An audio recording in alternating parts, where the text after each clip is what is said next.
बदलत्या जीवनशैलीत आरोग्यदायी आणि नैसर्गिक अन्नाचे महत्त्व वाढत असतानाच जळगावमध्ये रानभाजी महोत्सवाचे आयोजन करण्यात आले आहे। महाराष्ट्र शासनाच्या कृषी विभाग आणि कृषी तंत्रज्ञान व्यवस्थापन यंत्रणा यांच्या संयुक्त विद्यमाने आयोजित या महोत्सवात जिल्ह्यातील दुर्गम भागातील शेतकरी आणि महिला शेतकरी सहभागी झाले आहेत। जंगल आणि शेत शिवारात नैसर्गिकरित्या उगवणाऱ्या विविध प्रकारच्या ताज्या, पौष्टिक आणि विषमुक्त रानभाज्या या महोत्सवाचे प्रमुख आकर्षण ठरत आहेत। विशेष म्हणजे या रानभाज्यांची थेट विक्री ग्राहकांना करण्यात येत असून शेतकऱ्यांना त्यांच्या उत्पादनाला थेट बाजारपेठ मिळत आहे। महोत्सवात केवळ रानभाज्यांची विक्रीच नाही तर त्यापासून तयार करण्यात आलेले पारंपरिक आणि चविष्ट पदार्थ देखील नागरिकांना अनुभवता येणार आहेत। त्यामुळे खानदेशातील पारंपरिक खाद्य संस्कृतीची चव आणि ग्रामीण जीवनशैलीची झलक नागरिकांना पाहायला मिळत आहे। या महोत्सवाच्या माध्यमातून रानभाज्यांसोबतच आदिवासी संस्कृती, परंपरा आणि निसर्गाशी असलेले नाते याचेही विहंगम दर्शन घडत आहे। जंगलातून मिळणाऱ्या नैसर्गिक साधनसंपत्तीचा योग्य वापर आणि पारंपरिक आहार पद्धतीचे महत्त्व नागरिकांसमोर मांडले जात आहे।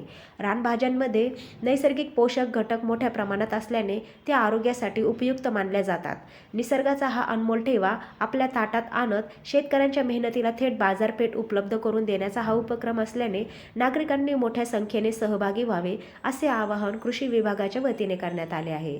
एकीकडे शेतकऱ्यांना थेट बाजारपेठ तर दुसरीकडे नागरिकांना नैसर्गिक आणि पारंपरिक अन्नाचा आस्वाद अशा दुहेरी उद्देशाने जळगावचा रानभाजी महोत्सव लक्षवेधी ठरत आहे। आपल्याला माहिती आहे की दरवर्षीप्रमाणे आपण रानभाजी महोत्सव आयोजित करत असतो। यामध्ये कृषी विभाग असेल, आत्मा असेल, कृषी विज्ञान केंद्र ममुराबाद पाल आणि रोटरी यांच्या संयुक्त विद्यमाने आपण घेत असतो। सातपुड्याच्या जंगलाच्या पायथ्याशी उगवणाऱ्या नैसर्गिकरित्या उगवणाऱ्या रानभाजी हा एक नैसर्गिक खजिना आहे।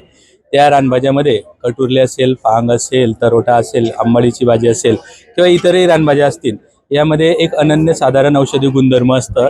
सगळ्या आपल्या आरोग्याविषयी जागृत असलेल्या सगळ्या नागरिकांनी वर्षभरातून एकदा किमान आपल्या रानभाजीचं सेवन करावं, जेणेकरून हा हंगामी भाजीपाला आपल्यासाठी आरोग्यवर्धक आणि आपल्या शरीरशुद्धीसाठी निश्चितच हा कामाचा असतो।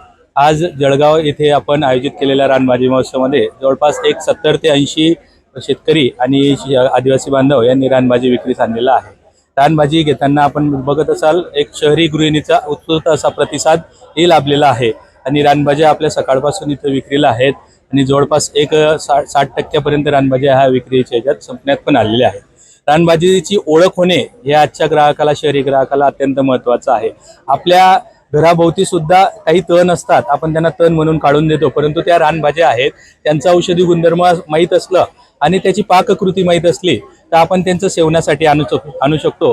त्याच्यासाठीच ओळख झाली, भाजी खरेदी झाली।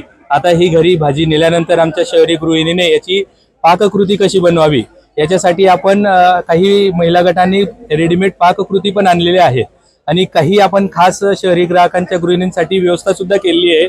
यांची पाककृतीची आपण QR कोडही आपण दिलेला आहे, जेणेकरून घरी गेल्यावर तो QR कोड आपण उघडायचा आणि आपण पाककृती करून आपल्या कुटुंबाला आणि आपल्या संपूर्ण कुटुंबाला एक आरोग्यवर्धक आणि विशिष्ट गुणधर्म असलेला रानभाजीचा मेवा खाऊ घालायचा आणि आपल्या शरीरासाठी निश्चितच घ्यावं।